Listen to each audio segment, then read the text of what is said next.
এই যে আপনারা জানেন যে একটা কুকুরকে যে জোরে লাথি দেওয়া হয়েছিল, কুকুর কি দোষ করে? আমরা তো ওদের কাছে থাকি, ওদের কি দোষ? একটা প্রাণীকে লাথি মারতে হবে? দাঁড়া দাঁড়া দাঁড়া, একটু থাম দিতেছে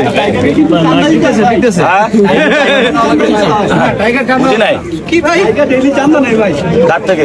ভাই দৈনিক কিছু খাওয়াতে হয় না, যারা চান্দা নেয় ওদের উদাহরণ কোনো কিছুর সাথে চায় না। এরা ভালো, এরা হলো লয়াল, এরা আমাদের পাহারা দেয় এবং এরা হলো মানুষের বন্ধু, খুব বিশ্বাসী বন্ধু।